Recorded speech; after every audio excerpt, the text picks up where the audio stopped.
হঠাৎ করে আলোচনায় প্রধান উপদেষ্টার পদে ডক্টর মোহাম্মদ ইউনূসের থাকা না থাকার ইস্যু। এমন আলোচনার মধ্যে বিএনপি বলছে অন্তর্বর্তী সরকার প্রধানের পদত্যাগ চায় না তারা, তবে আবেগের বশবর্তী হয়ে ডক্টর ইউনূস পদত্যাগ করলে বিকল্প বেছে নেবে জনগণ। এদিকে রাজধানীতে এক অনুষ্ঠানে উপদেষ্টা পরিষদের সদস্য সৈয়দা রিজওয়ানা হাসান বলেছেন, সরে দাঁড়ানোর মতো কোনো সিদ্ধান্ত নিলে প্রধান উপদেষ্টা নিজেই জানাবেন।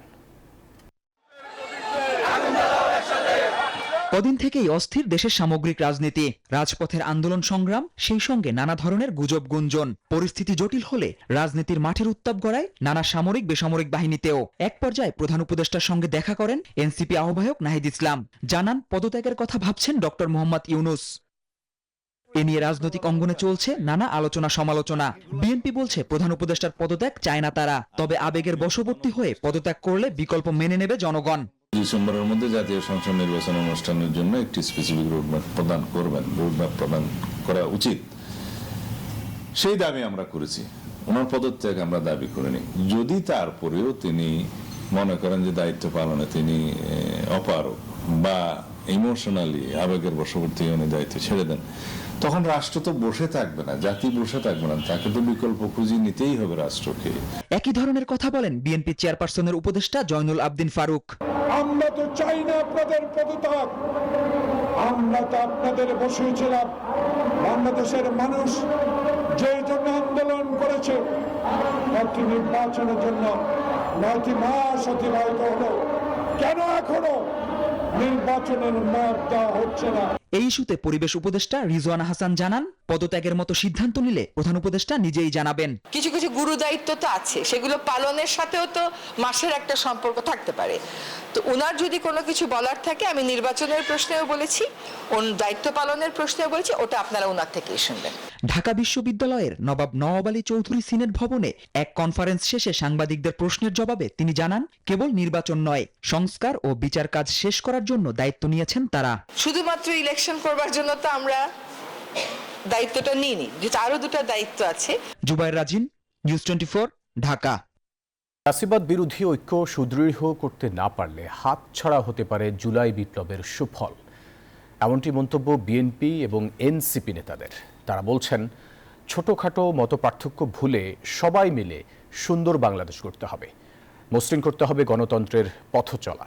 বিশ্লেষকরাও বলছেন, রাজনীতির এমন কঠিন সময়ে জাতীয় ঐক্যের বিকল্প নেই। দর্শক, এনে একটি রিপোর্ট করেছেন মাজহারুল ইসলাম। নানা কারণে ফাটল ধরেছে ফ্যাসিবাদ বিরোধী ঐক্যে। পাল্টাপাল্টি কর্মসূচির মাধ্যমে স্থবির হয়ে পড়েছে জনজীবনও। তা সত্ত্বেও নিজেদের দাবি আদায়ে পাল্টাপাল্টি কর্মসূচি পালন করছে বিএনপি, এনসিপি সহ অন্যান্য দলগুলো। এনসিপি যখন স্থানীয় সরকারের নির্বাচনের দাবিতে সরকারের উপর চাপ সৃষ্টি করছে, তখন জাতীয় নির্বাচনের দাবিতে সরব বিএনপি ও তার সমমনা দলগুলো। নানা মহলে আলোচনা হচ্ছে, এমন বিভাজনে হাতছাড়া হতে পারে গণবিপ্লবের সুফল। বিএনপির স্থায়ী কমিটির সদস্য নজরুল ইসলাম খান মনে করেন, দেশের এমন পরিস্থিতিতে ঐক্যের বিকল্প নেই। এরকম সংকট সমাধানের জন্য আমি বিশ্বাস করি আর কি যে আন্তরিকতা, নিরপেক্ষতা এবং দৃঢ়তা, এটা খুবই গুরুত্বপূর্ণ। আর আরো ভালো হয় যদি সরকার কতদিনের মধ্যে কি কাজটা করতে চায় এটা যদি স্পষ্ট করে বলে। অন্যদিকে জাতীয় নাগরিক পার্টির নেতারা বলেন, ফ্যাসিবাদ পরবর্তী বাংলাদেশে অনৈক্য কারো জন্যই কল্যাণ বয়ে আনবে না। বলেন, মতবিরোধ থাকলেও আলোচনার মাধ্যমে সবকিছুর সমাধান হতে পারে। আমাদের তো আসলে এক টেবিলে আসতে হবে এবং যেই ঐকমত্যটা আমাদের জরুরি এই মুহূর্তে, এবং জুলাই সনদের মাধ্যমে আমরা সেই ঐকমত্যে আসতে পারবো। জাতীয় স্বার্থে নিজেদের কিছু দলীয় স্বার্থকে স্যাক্রিফাইস করতে হবে এবং করে দিয়ে একটা কমন জায়গায় আসা উচিত। এবং সেইটা করতে পারলে আমরা যে ন্যূনতম সংস্কার, মৌলিক সংস্কার করে আমরা নির্বাচনের দিকে যেতে পারলে স্ট্যাবিলিটি, দেশের স্ট্যাবিলিটিটা রক্ষিত হবে। রাজনৈতিক বিশ্লেষক ডক্টর সিদ্দিকুর রহমান মনে করেন, দেশ একটি কঠিন সময় পার করছে। এমন অবস্থায় রাজনৈতিক ঐক্যের বিকল্প নেই। বড় রাজনৈতিক দলগুলো আছে, সরকার আছে, সেইগুলোর তারা যে তরুণরা যেন বড় রাজনৈতিক বিভেদে না জড়িয়ে পড়ে, নিজেদের মধ্যে বড় বিভক্তিটা যেন না তৈরি হয়, দেশের স্বার্থে সেটা তারা চিন্তা করতে পারেন। এবং এই ক্ষেত্রে সরকারের একটা ভূমিকা, সরকারের কর্মকাণ্ডের মধ্য দিয়ে যেন প্রমাণ না হয় যে সরকার কোনো একটা তারুণ্য নির্ভর কোনো একটা শক্তিকে বিশেষ প্রায়োরিটি দিচ্ছেন। দেশের স্বার্থে দলগুলো যদি আলোচনার টেবিলে না বসে তা কারো জন্যই কল্যাণকর হবে না বলেও মন্তব্য করেন এই বিশ্লেষক। কোথাও কোথাও আবার তাদের মাজহারুল ইসলাম, নিউজ 24, ঢাকা। ক্ষমতায় গেলে জুলাই শহীদ পরিবার ও আহতদের দায়িত্ব নেবে বিএনপি, এমনটি বলেছেন দলটির সিনিয়র যুগ্ম মহাসচিব রুহুল কবির রিজভী। শুক্রবার দুপুরে নরসিংদীতে আমরা বিএনপি পরিবারের পক্ষ থেকে জুলাই অভ্যুত্থানে শহীদ আরমান মোল্লার পরিবারকে আর্থিক সহায়তা শেষে এসব কথা বলেন তিনি। এই অন্তর্বর্তী সরকার এবং আরো যারা আজকে অত্যন্ত ক্ষমতাশালী মানুষ বলে নিজেদের মনে করছেন, তাদের কাছে এই লিস্ট নেই কেন? কেন আরমান মোল্লার ছেলে আজকে এতিমখানায় থাকবে? গণমানুষের নেতা তারেক রহমান আমাদের পাঠিয়েছেন, মকসুদুল মুমিন মিথুনের নেতৃত্বে আমরা সবাই এখানে উপস্থিত হয়েছি। তিনি বলেছেন যে এই পরিবারে তাদের লেখাপড়ার দায়িত্ব তিনি নিজেই এটা বহন করবেন। অন্তর্বর্তী সরকারের নিরপেক্ষতা প্রশ্নবিদ্ধ হচ্ছে বলে অভিযোগ করেছেন বিপ্লবী ওয়ার্কার্স পার্টির সাধারণ সম্পাদক সাইফুল হক। একই সঙ্গে সরকারের নিরপেক্ষ বৈশিষ্ট্য অক্ষুণ্ণ রাখা দরকার বলেও মনে করেন তিনি। শুক্রবার দুপুরে রাজধানীর রাজনৈতিক পরিস্থিতি নিয়ে সাংবাদিকদের এসব কথা বলেন তিনি। সরকার তো চরিত্রের দিক থেকে তার একটা দল নিরপেক্ষ অন্তর্বর্তী সরকার, কিন্তু এখন দেখা যাচ্ছে সরকার তার নিরপেক্ষতা কিন্তু প্রশ্নবিদ্ধ হয়ে যাচ্ছে। সরকারের মধ্যে যে গুরুতর সমন্বয়হীনতা, এটাও খুব স্পষ্ট করে বেরিয়ে এসছে। সরকারে যদি কাজের গতি আনা যায়, যদি রাজনৈতিক সদিচ্ছা থাকে, ডিসেম্বরের মধ্যেই এমনকি তার আগেও ত্রয়োদশ জাতীয় সংসদের নির্বাচন অনুষ্ঠান সম্ভব। নির্বাচন ও সংস্কারের সুস্পষ্ট রোডম্যাপ ঘোষণা করলে অন্তর্বর্তী সরকার নিয়ে সবার সন্দেহ সংশয় দুটোই কেটে যাবে বলে মন্তব্য করেছেন জামায়াতের নায়েবে আমির ডাক্তার সৈয়দ আবদুল্লাহ মোহাম্মদ তাহের। শুক্রবার রাজধানীর ডিপ্লোমা ইঞ্জিনিয়ার্স ইনস্টিটিউশনে এক প্রীতি সমাবেশে এই কথা বলেন তিনি। বলেন, অনেক ত্রুটি থাকলেও জাতীয় স্বার্থে অন্তর্বর্তী সরকারকে টিকিয়ে রাখতে হবে। এ সময় প্রধান উপদেষ্টার পদত্যাগ করতে চাওয়ার দায় প্রশাসনের পাশাপাশি রাজনৈতিক দলগুলোকেও নিতে হবে বলে মন্তব্য করেন আরেক জামায়াত নেতা ডক্টর শফিকুল ইসলাম মাসুদ। অনেক কিছু করার ছিল, তাদের করতে পারেনি। আমরা তার সমালোচনা করছি, দৃষ্টি আকর্ষণ করছি, কারেকশনের চেষ্টা করছি।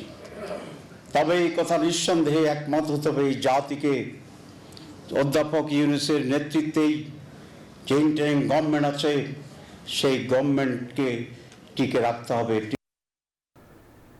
দেশের তরুণদের বিজ্ঞান ও প্রযুক্তি চর্চায় আগ্রহী হওয়ার আহ্বান জানিয়েছেন বিএনপির ভারপ্রাপ্ত চেয়ারম্যান তারেক রহমানের সহধর্মিণী ডাক্তার জুবায়দা রহমান।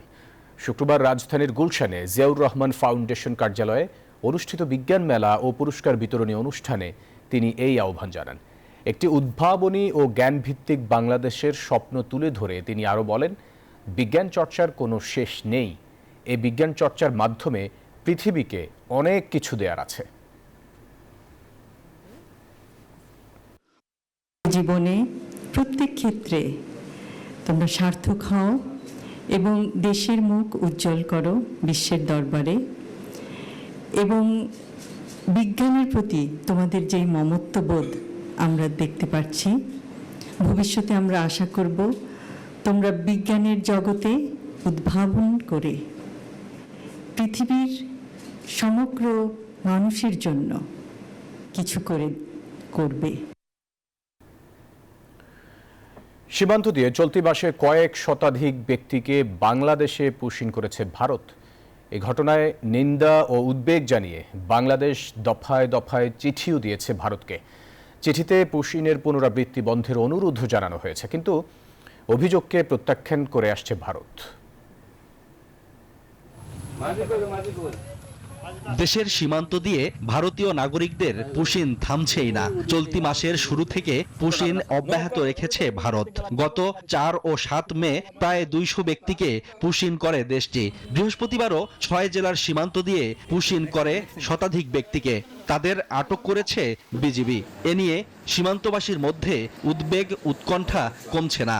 আমাদের এখানে তাগিদ দিয়েছে, আপনারা একটু লক্ষ্য দিন কোনো লোক বাংলাদেশের জন্য না ঢুকে। আমাদের বিজিবি তো সারাক্ষণ টহল মারতে আছে প্রতিদিন, আর বিজিবি আমাদের বলে যে কোনোখানে যদি কোনো লোক ভারত থেকে পুশব্যাক করে আমাদের সাথে সংবাদ দিবা। পুশিন ঠেকাতে সতর্ক অবস্থানে বিজিবি। সীমান্তে টহল জোরদার বাড়ানো হয়েছে। সীমান্তের উত্তাপ কমাতে দিল্লিকে চিঠি পাঠিয়েছে ঢাকা। এর মধ্যে 2461 ব্যক্তিকে বাংলাদেশি অনুপ্রবেশকারী দাবি করে ফেরত পাঠাতে চায় ভারত। বুধবার পররাষ্ট্র উপদেষ্টা তৌহিদ হোসেন জানান, ভারত থেকে পুশিন করা ব্যক্তিদের ফেরত নিতেই হবে। আমরা তো নরমালি পুশব্যাক করি না, তবে বিষয়টা হলো যারা ভারতীয় নাগরিক বলে প্রমাণিত তাদেরকে অবশ্যই তাদেরকে ফেরত নিতে হবে। উদ্ভূত পরিস্থিতিতে দুই দেশকে আলোচনার মাধ্যমে দ্রুত পুশিন বন্ধের তাগিদ দিচ্ছেন নিরাপত্তা বিশ্লেষকরা। কূটনৈতিক যে চ্যানেল আছে তার মাধ্যমে এটাকে অন্তত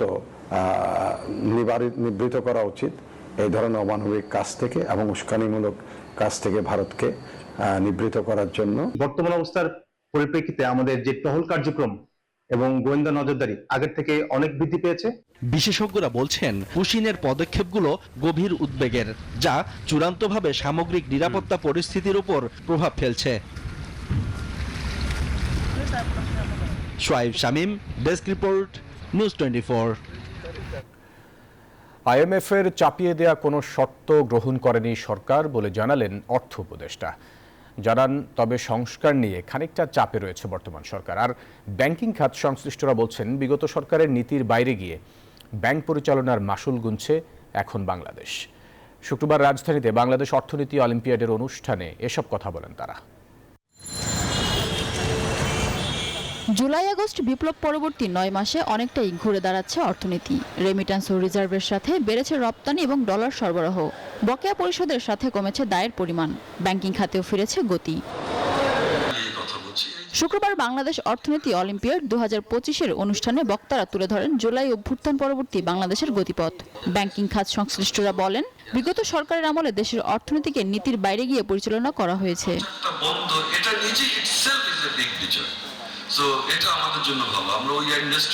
এ সময় সিপিডি নির্বাহী পরিচালক ফাহমিদা খাতুন বলেন, ক্ষমতায় গিয়ে রাজনৈতিক দলগুলো নিজের স্বার্থে নীতি নির্ধারণ করায় পিছিয়ে যাচ্ছে সমাজ।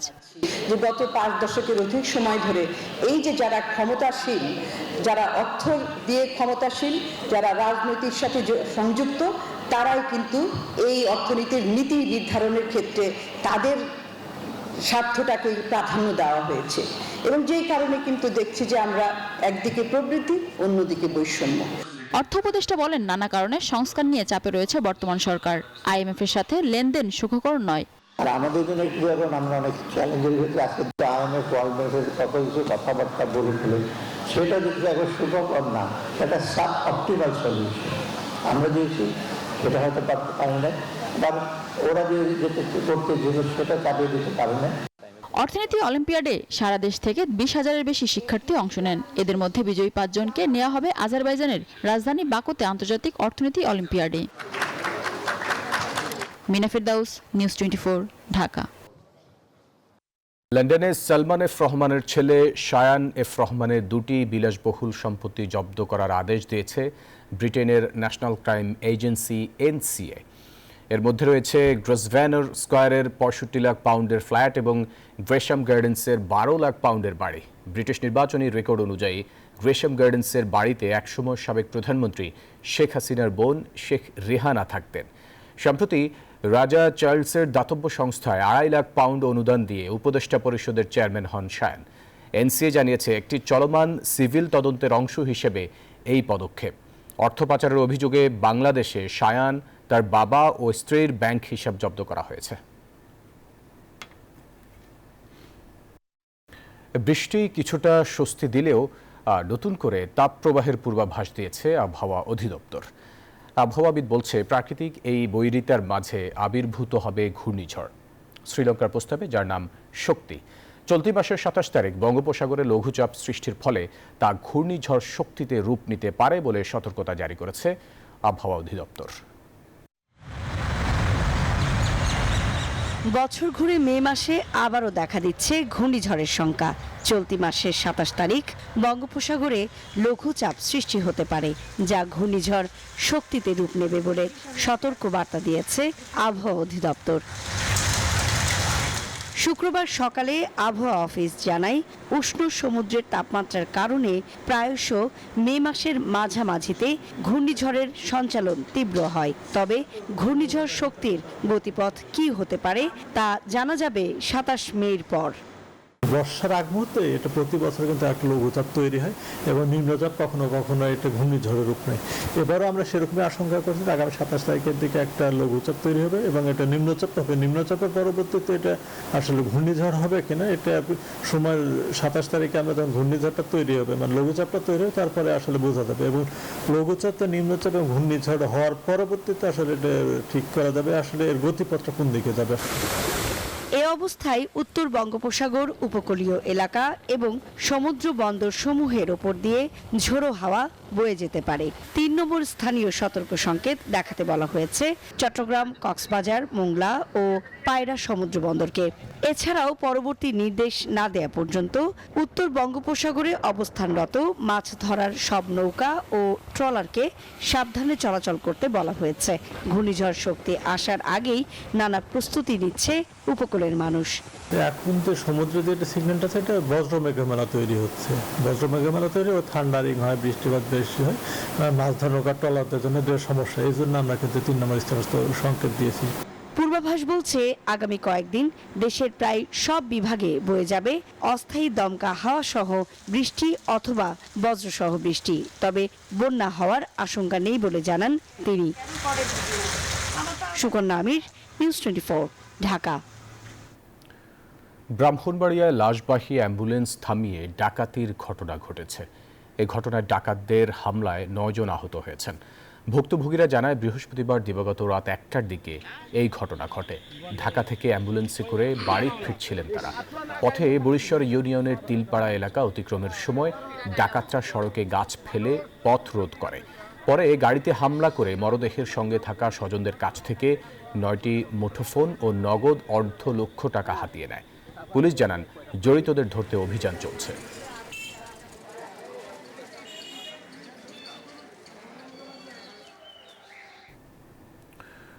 বর্ণাঢ্য আয়োজনে ঢাকার শিল্পকলা একাডেমিতে আমরাকুড়ির 34 বছর পূর্তি অনুষ্ঠান উদযাপিত হয়েছে। শুক্রবার বিকেলে একাডেমির জাতীয় চিত্রশালা মিলনায়তনে এর উদ্বোধন করেন বাংলাদেশ ফেডারেল সাংবাদিক ইউনিয়নের মহাসচিব ও বাংলাদেশ সম্মিলিত পেশাজীবী পরিষদের সদস্য সচিব কাদের গনি চৌধুরী। সংগঠনটির চেয়ারম্যান ASM কামাল উদ্দিনের সভাপতিত্বে অনুষ্ঠানে প্রধান অতিথি ছিলেন বিএনপি চেয়ারপারসনের উপদেষ্টা আব্দুস সালাম। প্রধান আলোচক ছিলেন বিএনপি চেয়ারপারসনের উপদেষ্টা সৈয়দ আলমগীর। বিশেষ অতিথি ছিলেন জাতীয় প্রেস ক্লাবের সাধারণ সম্পাদক আইয়ুব ভুঁইয়া, বাংলাদেশ ফেডারেল সাংবাদিক ইউনিয়নের সাংগঠনিক সম্পাদক ইরফানুল হক নাহিদ।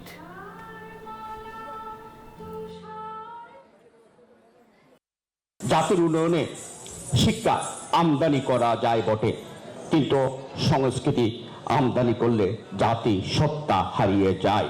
এই কথাটি আমাদের মনে রাখতে হবে। বাংলাদেশ এমন একটি দেশ যাদের সংস্কৃতি আছে এক গৌরব উজ্জ্বল ইতিহাস। সিন্ধু সহ অভিন্ন নদীগুলোর পানি নিয়ে ইসলামাবাদকে হুঁশিয়ার করলেন নরেন্দ্র মোদী। তবে শুধু ক্যামেরার সামনে কেন রক্ত গরম হয় বলে মোদীকে খোঁটা দিয়েছেন রাহুল গান্ধী। এদিকে পাকিস্তানের জঙ্গলের আইন চলছে বলে সেনাপ্রধানের সমালোচনা করলেন ইমরান খান। মন্তব্য করেন, আসিম মুনিরকে ফিল্ড মার্শাল না করে রাজা ঘোষণা করা উচিত ছিল। ভারতের মধ্য দিয়ে প্রবাহিত নদীগুলো থেকে পাকিস্তান আর কোনো পানি পাবে না বলে হুঁশিয়ারি দিয়েছেন নরেন্দ্র মোদী। রাজস্থানে দাঁড়িয়ে পাকিস্তানের বিরুদ্ধে একের পর এক হুঙ্কার ছাড়েন তিনি। পাকিস্তান কো ভারত কে হক কা পানি नहीं मिलेगा। পাকিস্তানের হামলায় রাফায়েল সহ বেশ কয়েকটি যুদ্ধ বিমান হারিয়েছে ভারত, জানিয়ে বিরোধীদের তোপের মুখে পড়েছে নরেন্দ্র মোদী সরকার। ভারতীয় প্রধানমন্ত্রী নরেন্দ্র মোদীকে এ নিয়ে খোঁচা দিয়েছেন দেশটির প্রধান বিরোধী দলীয় নেতা রাহুল গান্ধী। প্রশ্ন তুলেছেন, শুধু ক্যামেরার সামনেই কেন রক্ত গরম হয়। ভারতের সাথে যুদ্ধের পর পুরস্কার হিসেবে পাকিস্তানের সেনাপ্রধান জেনারেল আসিম মুনিরকে ফিল্ড মার্শাল উপাধি দেওয়া হয়, যার কড়া সমালোচনা করেছেন সাবেক প্রধানমন্ত্রী ইমরান খান। মন্তব্য করেন, আসিম মুনিরকে ফিল্ড মার্শাল না করে রাজা ঘোষণা করা উচিত ছিল, কারণ পাকিস্তানে এখন জঙ্গলের আইন চলছে। এদিকে নরেন্দ্র মোদীর মন্তব্য উস্কানিমূলক বলে ভারতের কড়া সমালোচনা করেছে দেশটির পররাষ্ট্র মন্ত্রক। দর্শক, ছিল নিউজ 24 সংবাদ। এতক্ষণ সাথে থাকার জন্য ধন্যবাদ সবাইকে।